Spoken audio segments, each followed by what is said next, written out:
नमस्कार बच्चों, आज हम डेंटिशन के बारे में देखेंगे। डेंटिशन मतलब दांतों का किस तरह का अरेंजमेंट होता है वर्टिब्रेट्स में, इसके बारे में हम देखेंगे। देखिए, सबसे पहली बात तो यह है कि टीथ जो है they are generally use by animals. Teeth का क्या काम है एनिमल्स के लाइफ में?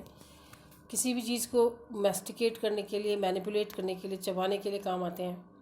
ठीक है। The primitive function of the teeth is to hold the prey in the mouth. पहला जो शुरुआती फंक्शन क्या हुआ था टीथ का, कि किसी भी चीज़ को, जो खाने योग्य चीज़ है या जो प्रे होता था, उसको माउथ में होल्ड करके रखने के लिए, उसको पकड़ के रखने के लिए। बट दूसरे एनिमल्स जो हैं उनमें धीरे धीरे टीथ जो है वो कटिंग और क्रशिंग द फूड के लिए भी काम आने लगे। धीरे धीरे पहले तो सिर्फ माउथ में होल्ड करने का काम करते थे, पकड़ के रखने का काम करते थे, फिर धीरे धीरे इनको कटिंग, उसके टुकड़े करने के लिए और उसको क्रश करने के लिए, उसको चबाने का काम भी टीथ जो है वो करने लग गए। So in all the animals there are two types of teeth. सभी एनिमल्स में दो तरह के टीथ होते हैं which are almost similar in function. दोनों का फंक्शन एक जैसा होता है, पर उनका जो स्ट्रक्चर और डेवलपमेंट है दैट इज़ क्वाइट डिफरेंट, क्या मार्केडली डिफरेंट होता है। मीन्स स्ट्रक्चर बहुत डिफरेंट है, फंक्शन एक है, पर स्ट्रक्चर और ओरिजिन और डेवलपमेंट किस तरह से होता है वो बहुत डिफरेंट है। तो दो तरह के ये टीथ कौन कौन से टीथ हैं? एक होते हैं क्यूटिकुलर टीथ या एपिडर्मल टीथ। एपिडर्मल टीथ या क्यूटिकुलर टीथ जो कि स्किन के किसी उससे डेवलप हों, पार्ट से डेवलप हों। और दूसरा टिपिकल वर्टिब्रेट टीथ जो कि डर्मल टीथ हैं, जो बोनी टीथ हैं। ठीक है ना। तो दो तरह के टीथ आपने देख लिए। सभी एनिमल्स में दो तरह के टीथ पाए जाते हैं। एक तो होते हैं सर्कुलर टीथ या एपिडर्मल क्यूटिकुलर टीथ और एपिडर्मल टीथ, और दूसरे होते हैं टिपिकल वर्टिब्रेट टीथ या फिर डर्मल टीथ। एपिडर्मल टीथ के बारे में अगर हम देखें तो ये कैसे हैं, इनका डेवलपमेंट कैसे होता है, इनका ओरिजिन कहाँ से होता है, इनका फंक्शन क्या है, ये देखेंगे। एपिडर्मल टीथ जो है बेसिकली हार्ड हैं, पॉइंटेड हैं, कॉनिफाइड एपिथेलियल स्ट्रक्चर्स हैं। जैसे मैंने आपको बताया ना, स्किन की एपिथेलियम से डेवलप्ड हैं, इसलिए हार्ड होते हैं, कठोर होते हैं, नुकीले होते हैं और कॉर्निफाइड, मतलब इसमें स्ट्रैटम कॉर्नियम जो है वो बहुत ज़्यादा अधिक डेवलप्ड होती है। उसके एपिथेलियल स्ट्रक्चर्स हैं, यानी एपिथेलियम से डेवलप्ड हैं।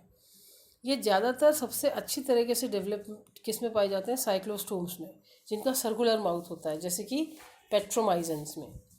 हर टूथ जो है यहाँ पर that is derive from epidermis which is overlying a papilla of dermis और कॉर्नियम। ये देखिए डर्मल पेपिला है, यहाँ पे आप स्ट्रक्चर देख सकते हैं। इसके ऊपर एपिडर्मिस होती है। एपिडर्मिस से कुछ पार्ट जो एपिडर्मल सेल्स का है वो एपिडर्मल टूथ बनाने का काम करता है, जो कि स्किन से बने हुए हैं, एपिडर्मिस से बने हुए हैं, इसलिए हम इनको एपिडर्मल टीथ भी कहते हैं। और ये क्यूटिकल की तरह स्किन पर होते हैं, तो इसको हम क्यूटिकुलर टीथ भी कहते हैं। समझ में आ गया आपको कि एपिडर्मल टीथ क्या है? ये hard pointed conified epithelial structures हैं। दे आर ज़्यादातर ये साइक्लोस्टोम्स में बेस्ट डेवलप्ड होते हैं। हर टूथ जो है that is derived from the epidermis overlying a papilla of dermis और द कोरियम। ठीक है, ये इसका स्ट्रक्चर है। आप इसमें देख सकते हैं कि सबसे ऊपर एपिडर्मल टूथ है, उसके नीचे न्यू टूथ डेवलपिंग सेल्स हैं, और जो डेवलप हो रहा है वो है ये एपिडर्मिस है, जहाँ से ये उगरे हैं, और नीचे इसके डर्मिस है, और डर्मिस के जो पॉइंटेड हिस्सा है डर्मल पेपिला, वहाँ से इसका ओरिजिन होता है। अमंग एम्फीबियंस, अगर हम एम्फीबियंस में देखें तो टैडपोल लार्वा जो है फ्रॉग्स का और टोड्स का, इसमें एपिडर्मल टीथ पाए जाते हैं। टैडपोल लार्वा में, अडल्ट में नहीं, टैडपोल लार्वा में। और कहाँ पे पाए जाते हैं? जॉज के एजेस में, जो जॉज हैं उनकी लाइनिंग बनाते हुए ये पाए जाते हैं। और एम्फीबियंस में ज़्यादातर लार्वल स्टेजेस में पाए जाते हैं। ये क्या काम करते हैं इनमें, टैडपोल लार्वा में? एल्गी को स्क्रैप ऑफ करना हो, एल्गी को खुरचना हो, जिस पे लार्वा फीड करता है, ये खुरचने का काम कर सकते हैं। ज़्यादातर मैस्टिकेट करने का और चबाने का काम नहीं कर सकते। मैमल्स में अडल्ट जो डक बिल्ड प्लैटिपस है उसमें एपिडर्मल टीथ होते हैं, जो कि होल्ड करने का काम करते हैं फूड को और क्रश करने का काम करते हैं। ठीक है, तो अगर हमें ये पूछा जाए कि किस में पाए जाते हैं बेसिकली, तो ये वर्टिब्रेट्स में, एम्फीबियंस में तो उनके टैडपोल लार्वा में पाए जाते हैं, और वहाँ पर ये एल्गी को खुरचने का काम करते हैं जिस पर लार्वा फीड करता है। और मैमल्स में ये पुराने जो प्रिमिटिव मैमल्स हैं, जैसे डक बिल्ड प्लैटिपस है, उसमें एपिडर्मल टीथ होते हैं जो कि फूड को होल्ड करने का और उनको क्रश करने का काम करते हैं। ठीक है, now the second point is true teeth. True teeth क्या होते हैं?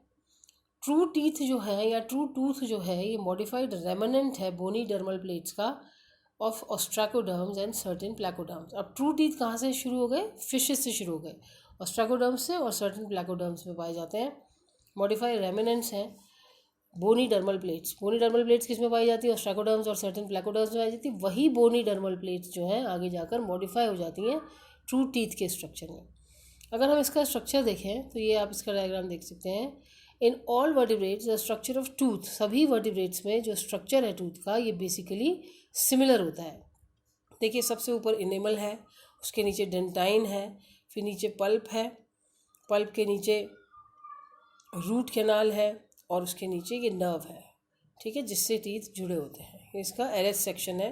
और अगर हम देखें गम में कहाँ पर अटैच होते हैं, किस में होते हैं, तो ये गम के अंदर है, मसूड़े के अंदर है, जिसमें पेरिओस्टियम और सीमेंट है, जिससे ये जुड़े रहते हैं, ठीक है। और टीथ का ऊपर का स्ट्रक्चर देखें तो वो क्राउन कहलाता है, उसके नीचे का जो बीचों बीच का स्ट्रक्चर है वो नेक कहलाता है उसका, और उसके नीचे रूट होती है, ठीक है। जो क्राउन है वो इनेमल और डेंटाइन का बना हुआ है, नेक जो है वो बेसिकली पल्प का बना हुआ है, और रूट जो है वो रूट कैनाल की और नर्व फाइबर की बनी होती है, ठीक है।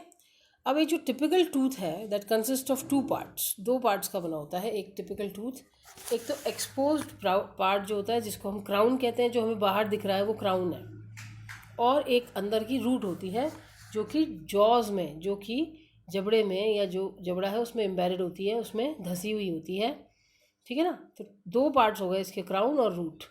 अब हम हमेशा जो आउटर मोस्ट पार्ट जो हमें दिख रहा है उसको हम नेक को भी उसमें कई बार शामिल कर लेते हैं।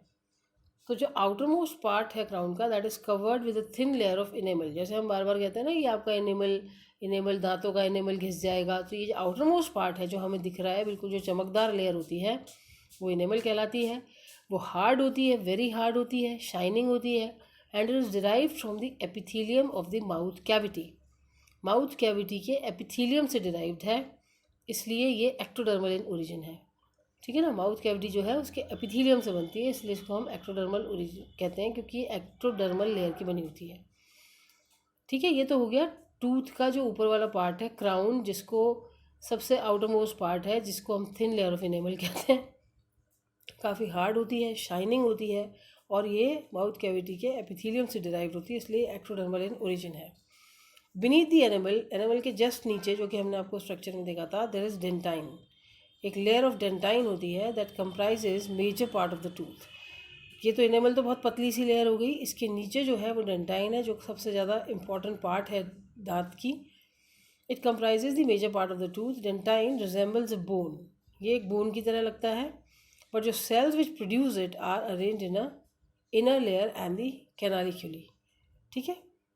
जो सेल्स इसको प्रोड्यूस करते हैं वो इनर लेयर में अरेंज होते हैं और कैनालिक्यूली में होते हैं, which extended outwards into the dentine, जो आगे जाकर डेंटाइन में एक्सटेंड हो रहे हैं। द रूट, अब इसका जो नेक्स्ट पार्ट है that is the root.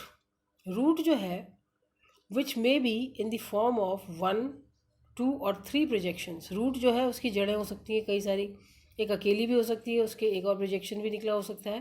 That is also made up of dentine and it is surrounded by cement, जो हमने यहाँ पे देखा था। देखिए सीमेंट से सराउंडेड है रूट, ये भी डेंटाइन से बनी हुई है पर ये सीमेंट से सराउंडेड है। The central part of the tooth is the pulp cavity. ये देखिए ये सेंट्रल पार्ट है that is the pulp cavity, जो कि इसके अंदर ब्लड वेसल्स और नर्व्स पाई जाती हैं, जो कि रूट की तरफ इनर्वेट हो रही हैं। तो ये हो गया आपका टूथ का structure in vertebrates as well as in invertebrates. अब हम इसका रिप्लेसमेंट और बाकी चीज़ें बाद में देखेंगे।